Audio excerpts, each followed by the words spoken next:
Hello my student, good morning, सुप्रभात, welcome to वाणिज्य नगरी and BST government senior secondary school Pindwara की online classes पर आपका हार्दिक स्वागत है। क्लास 12 है, लेक्चर्स नंबर 9 है और आज का जो हमारा टॉपिक है कि सर उदासीनता वक्र क्या होता है, उसकी क्या विशेषता है, सीमांत प्रतिस्थापन की दर क्या होती है, ठीक है, और एक निष्ठ अधिमान क्या होते हैं, ये सारा टॉपिक्स आज हम क्लियर करने वाले हैं। ठीक है, तो किसी भी प्रकार का कोई डाउट है, कोई क्वेश्चन से या कोई टॉपिक्स जो नहीं समझ में आ रहा है तो आप उसकी पिक्चर हमें तुरंत ही व्हाट्सएप पर आप भेज सकते हैं। मेरे कॉन्टैक्ट नंबर आपको दे रखे, ठीक है, बिल्कुल सर। तो ज्यादा समय खराब नहीं करूंगा और मैं आपको टॉपिक्स पर ले चलता हूं।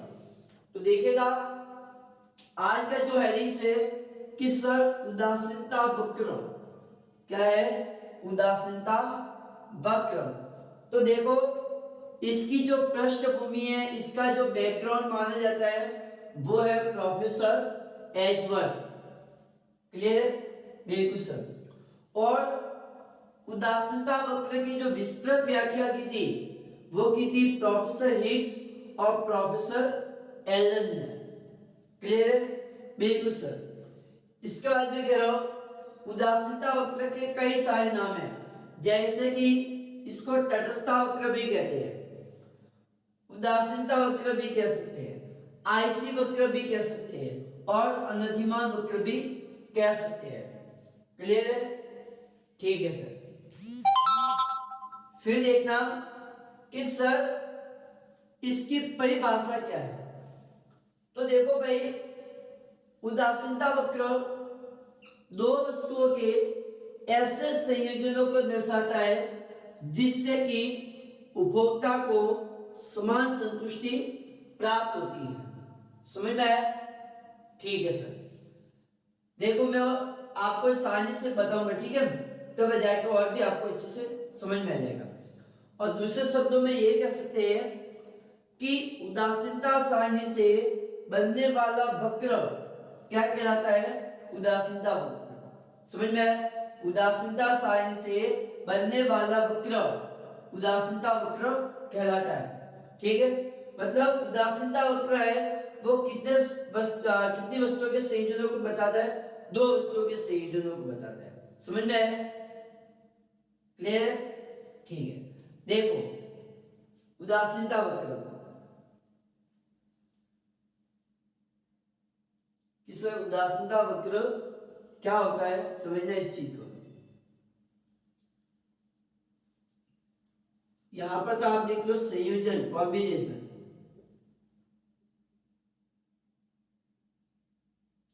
यहां पर लिखो x वस्तु की मात्रा, x वस्तु की मात्रा, ठीक है,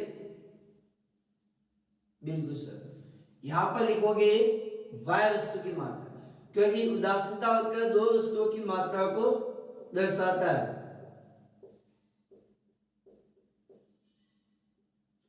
और यहां पर लिखोगे आप संतुष्टि, यहां पर आप क्या लिखोगे, संतुष्टि।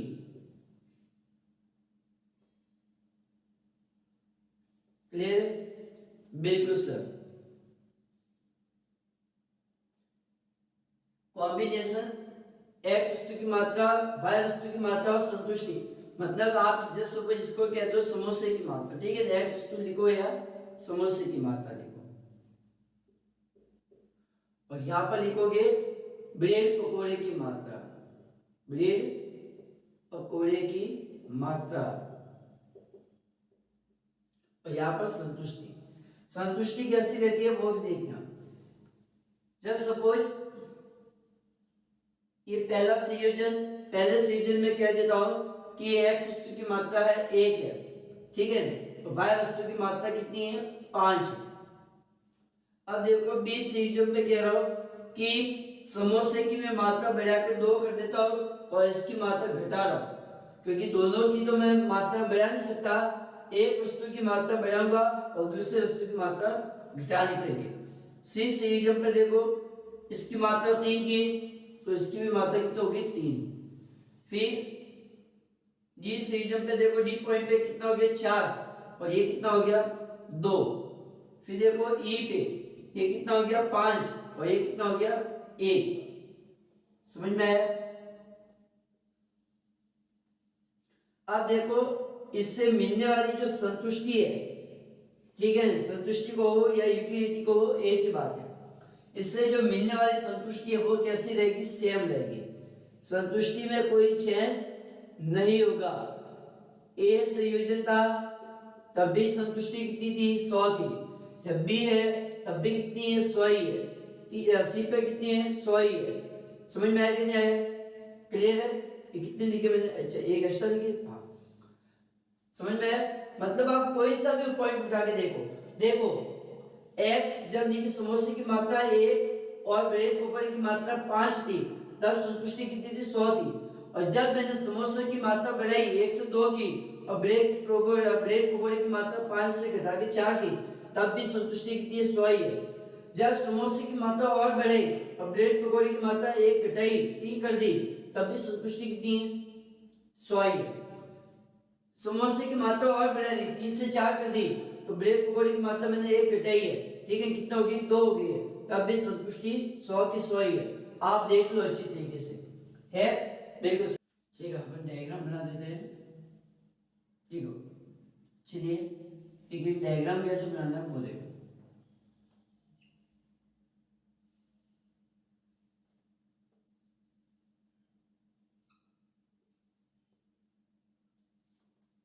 ये बस समझा रहा हूं, ठीक है आपको? ये आपके y वस्तु की मात्रा, यहाँ पर आप y वस्तु की मात्रा को रखोगे, मतलब ब्रेड पकौड़े।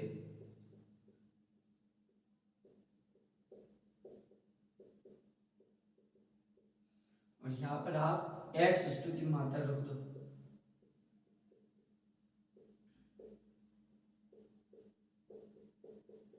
मतलब समोसे की मात्रा, ठीक है,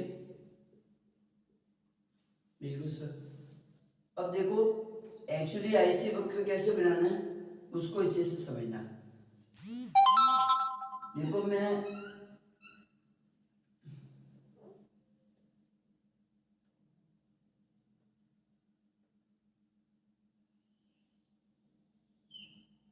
ये आपका आईसी वक्र है, ये आपका आईसी वक्र है, ठीक है, बिल्कुल सर। अब देखो एक्चुअली यहाँ पर आप पॉइंट मिला दो, उससे कोई दिक्कत नहीं है, क्योंकि मैं इसके से काम नहीं कर रहा है, तो प्लीज आप लोग इसके से काम करना।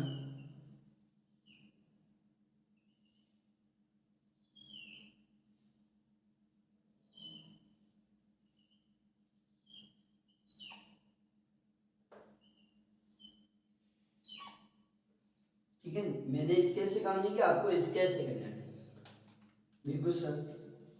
ये आपके कितना है? एक्स टू की 1 2 3 4 और 5, 1 2 3 4 और 5। इस आईसी के ऊपर जो पॉइंट है ये आपके संयोजन है, ये आपके क्या है? संयोजन है। और संतुष्टि कैसी है? 100 है, ठीक है। आप उदासीनता वक्र के ऊपर कोई सा भी आप बिंदु उठा दो, चाहे ए उठाओ, बी उठाओ, सी उठाओ, डी उठाओ या ई उठाओ, आपकी संतुष्टि कितनी है? 100 ही है। देख लो ए बिंदु पर x वस्तु की मात्रा कितनी है? सर x वस्तु की मात्रा है 1 है और y की कितनी है? 5 है। अब देखो बी संयोजन पर आप समोसे की मात्रा तो बढ़ा रहे लेकिन ब्रेड पकौड़े की मात्रा घटा रहे। यहाँ पर समोसे की मात्रा कितनी है? 3 की है और ब्रेड पकौड़े की मात्रा 3 है। फिर यहाँ पर देखो x की मात्रा 4 है और y की 2 है, फिर यहाँ पे 5 है और यहाँ पे कितने हैं? 1 है। समझ में आया कि नहीं आया? उदासीनता वक्र से मूल बिंदु के प्रति कैसा होता है? उन्नतोदर होता है। कैसा होता है? उन्नतोदर। समझ में आया कि नहीं आया? क्लियर है भाई कि नहीं? अभी भी कोई डाउट हो तो मुझे कह देना, मैं आपको बता दूंगा, ठीक है। बिल्कुल सर।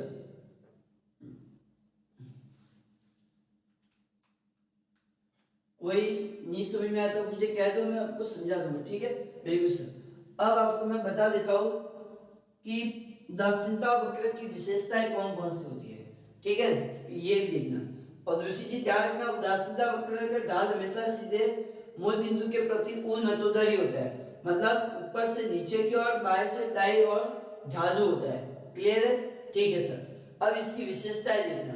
ध्यान रखना, उदासीनता वक्र कभी भी एक्स अक्ष और वाई अक्ष को टच नहीं करता। देख लो, ना तो एक्स को टच कर रहा है और ना वाई को टच कर रहा है, और ना कभी एक दूसरे को काट सकते हैं, समझ में आया, और ना एक दूसरे को कभी स्पर्श कर सकते हैं। ये नहीं है कि उदासीनता वक्र दो है और दो एक दूसरे को टच हो रहे, नहीं, टच भी होना नहीं चाहिए, ठीक है। एक बार उसका स्क्रीनशॉट ले लो, फिर मैं आगे आपको बता देता हूँ, तो चलेगा। अब आपको देखना है कि सर उदासीनता वक्र की विशेषताएं क्या है, ठीक है, जो एग्जाम के पॉइंट से काफी इंपॉर्टेंट भी है और 6 नंबर का क्वेश्चन से आपसे बनता रहता है। तो देखो, पहली विशेषता आपको कह रहा है कि सर उदासीनता वक्र का जो ढाल होगा वो कैसा होगा, बाएं से दाईं ओर होता है, ठीक है। बिल्कुल सर। देखो,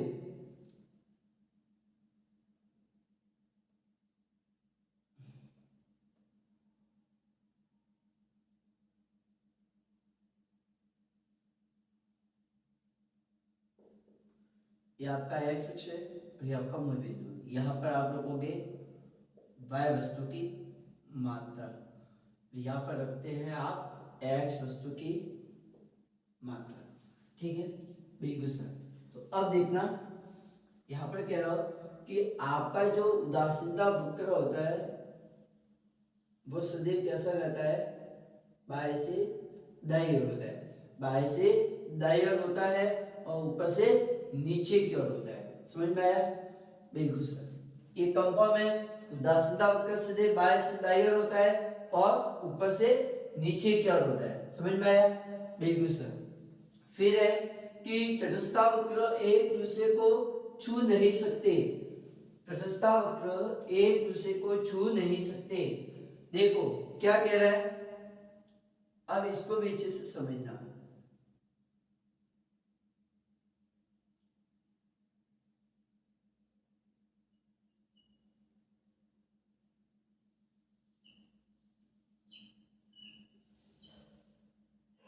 ये आपकी y वस्तु है, ठीक है, और ये आपकी x वस्तु है, y वस्तु और x वस्तु।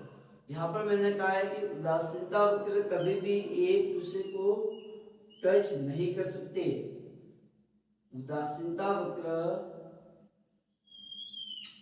कभी भी एक दूसरे को टच नहीं कर सकते, समझ में आया? तो ये आपका उदासीनता वक्र नहीं है, समझ में आया?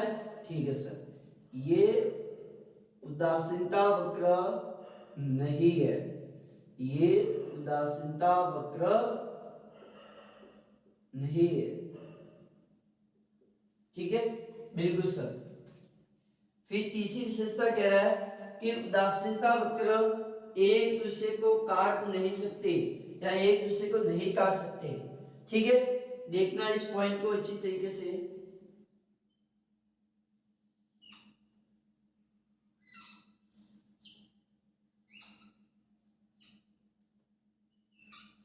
यह आपकी y वस्तु की मात्रा, यहां पर आप x वस्तु की मात्रा रखोगे, ठीक है। Okay sir. अब देखो यहाँ पर लिखा है कि एक दूसरे को काट नहीं सकते, यह आपका उदासीनता वक्र है, यह आपका उदासीनता वक्र, ठीक है। बिल्कुल सर।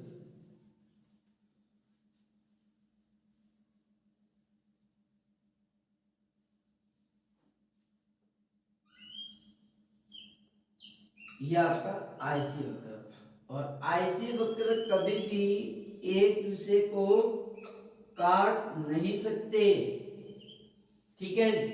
उदासीनता वक्र कभी भी एक दूसरे को काट नहीं सकते, तो सर ये उदासीनता वक्र नहीं है, ये उदासीनता वक्र नहीं है। समझ में आया? पहले तो कहा है कि उदासीनता वक्र बाएं से दाईं ओर होता है, दूसरे में कहा है कि उदासीनता वक्र कभी भी एक दूसरे को स्पर्श नहीं कर सकते, तीसरे में कहा है कि उदासीनता वक्र कभी भी एक दूसरे को काट नहीं सकते। ठीक है, बिल्कुल। अगर काट है तो वो आपका उदासीनता वक्र नहीं है। फिर कह रहा है उदासीनता वक्र का जो ढलान है वो कैसा होगा? मूल बिंदु की ओर उन्नतोदर होता है। देखना कैसे?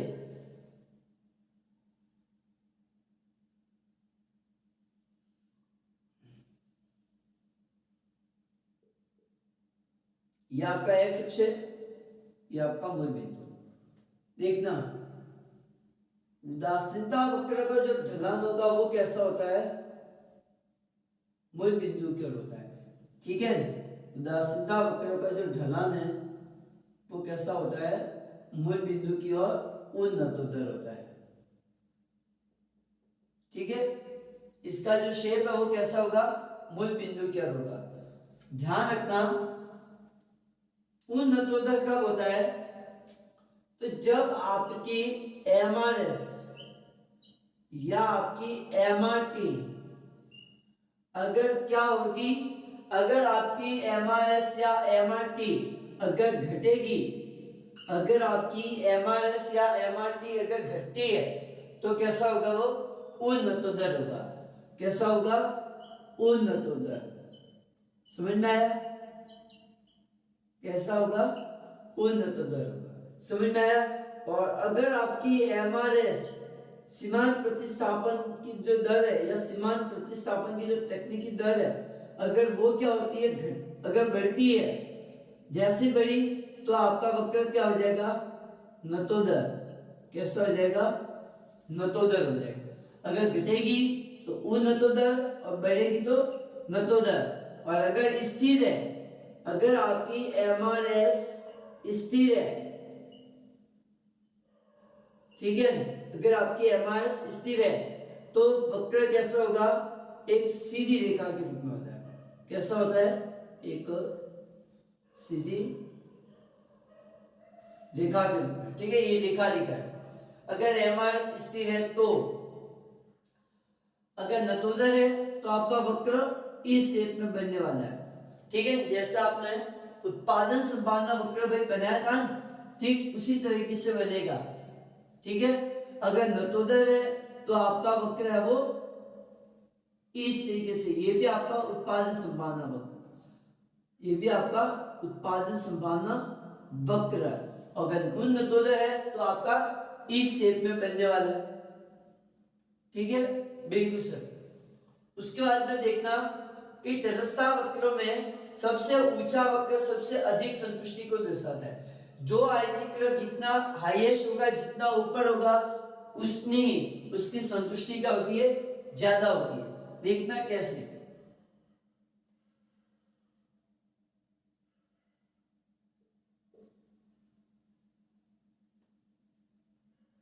ये आपकी y वस्तु है और ये आपकी x वस्तु है।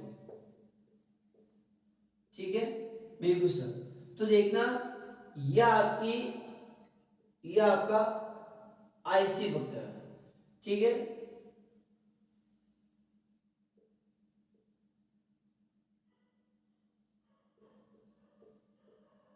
1 2 3।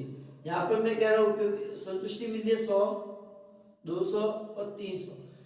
तो ये विशेषता आपको क्या कहती है कि जो उदासीनता वक्र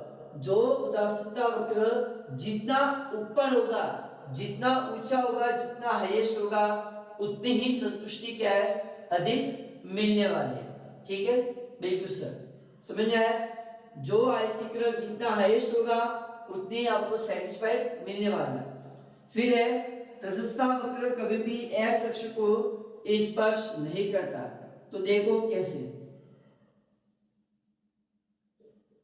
ये आपका एक्स अक्ष मूल बिंदु है और ये आपका वाई अक्ष है। ठीक है, ये आप वाई वस्तु रखो यहाँ पे, यहाँ पर आप एक्स वस्तु को रख दो। ठीक है, बिल्कुल सर। और आईसी ग्रह कभी भी एक्स अक्ष को स्पर्श नहीं करता। अगर इस शेप में तो ये आईसी वक्र नहीं है, क्योंकि उदासीनता वक्र कभी भी एक्स अक्ष को स्पर्श नहीं करता। समझ में आया? क्लियर है? ठीक है सर। अब देखना, आईसी वक्र कभी भी वाई अक्ष को स्पर्श नहीं करता। आईसी वक्र कभी भी वाई अक्ष को स्पर्श नहीं करता। तो ये एक्स अक्ष है, ये मूल बिंदु है, और ये वाई अक्ष है। ये आपकी वाई वस्तु है, ये आपकी एक्स वस्तु है। ठीक है? और अगर आपका आईसी वक्र इस शेप में बन रहा है, ठीक है, तो ये आपका आईसी नहीं कहलाएगा, ये आईसी वक्र नहीं है।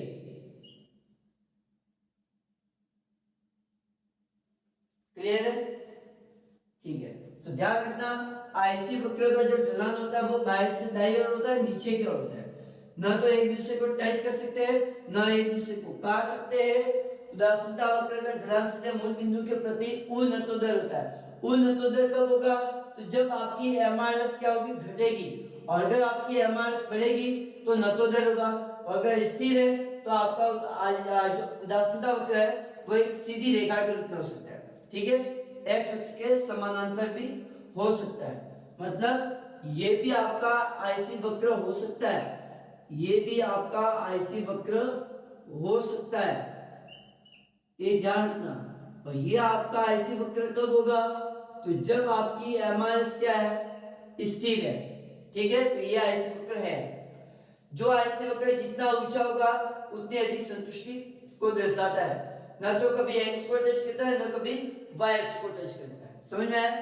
ठीक है, अब देखना है कि सब उदासीनता मानचित्र क्या होता है या तटस्थता मानचित्र क्या होता है उसके बारे में, और फिर अपन देखेंगे कि सब सीमांत प्रतिस्थापन की दर क्या होती है उसका बारे में। एक बात उसको नोट कर दो अच्छे से, तो देखिएगा तटस्थता मानचित्र।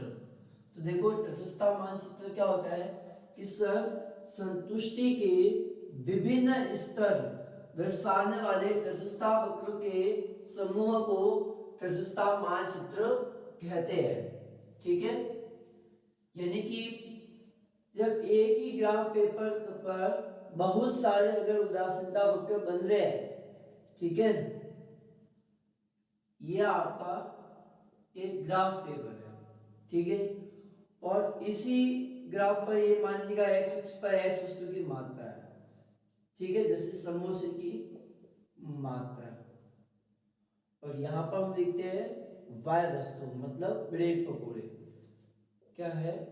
ब्रेड पकोड़े। ठीक है? ब्रेड पकोड़े। ठीक है? बिल्कुल सर।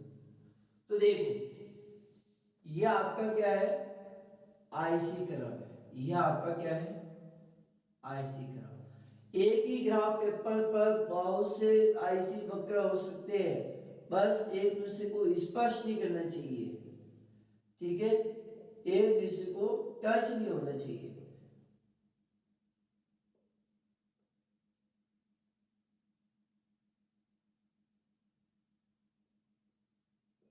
और मैंने आपको बताया भी कि जो आईसी वक्र जितना ऊपर होगा उतनी ही अधिक संतुष्टि प्राप्त होती है।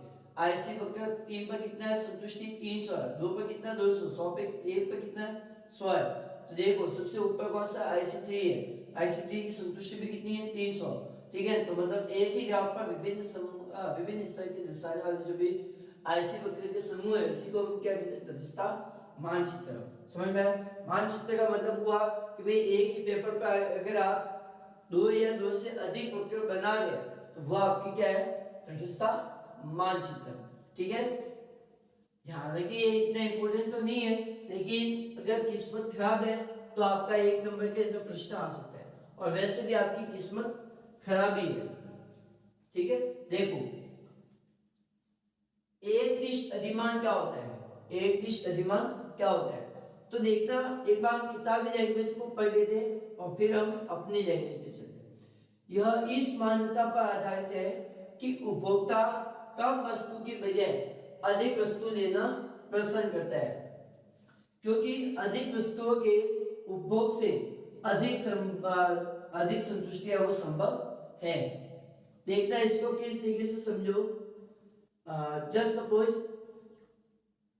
ये एक प्लेट है और ये दूसरी प्लेट है, आपके पास में दो प्लेट है।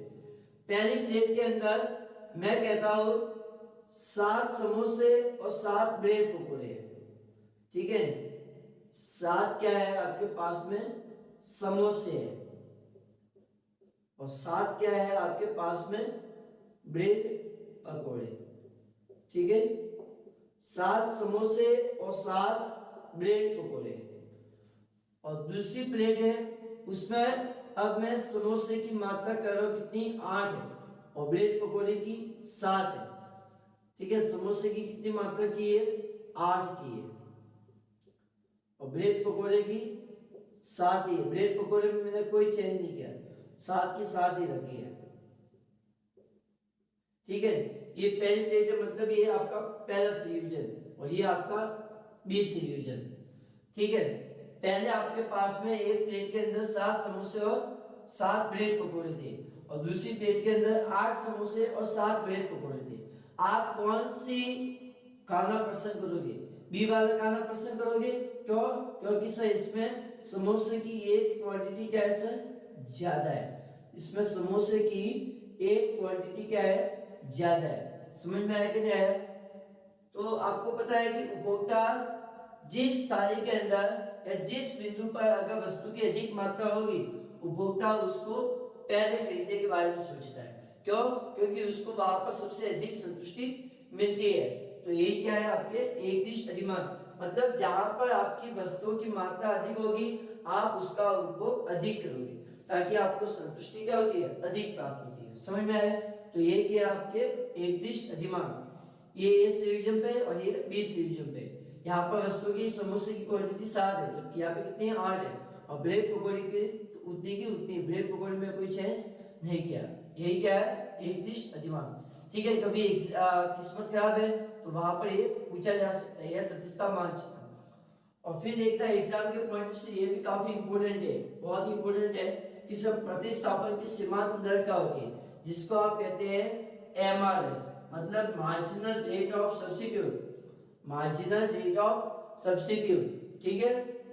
क्या होता है देखो कि सर वह दर जिस पर उपभोक्ता वस्तु एक की, मतलब पहली वस्तु की अतिरिक्त इकाई को प्राप्त करने के लिए वस्तु 2 की मात्रा को त्यागने के लिए तैयार होता है, ठीक है। मतलब पहली वस्तु की क्वांटिटी को बढ़ाने के लिए दूसरी वस्तु की क्वांटिटी को क्या करता है सैक्रिफाइस करता है।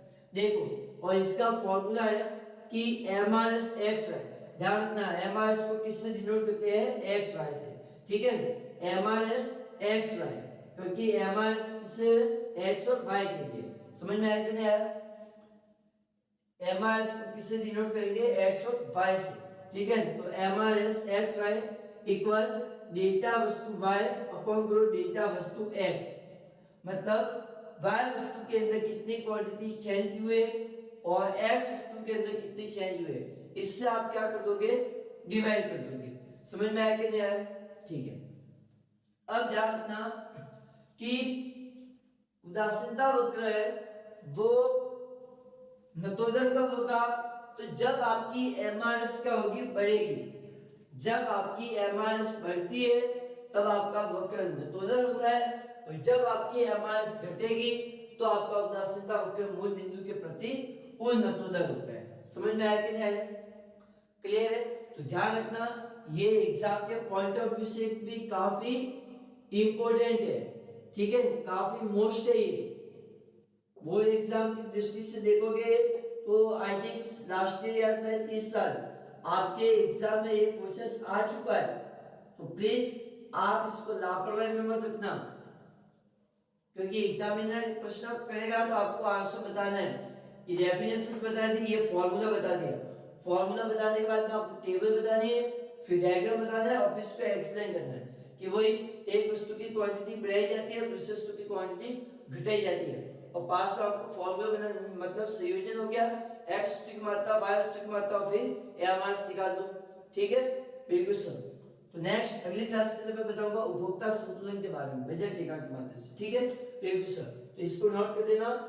नेक्स्ट अगली क्लास के अंदर मिलता है लेक्चर नंबर 10 की तरह। Okay, bye.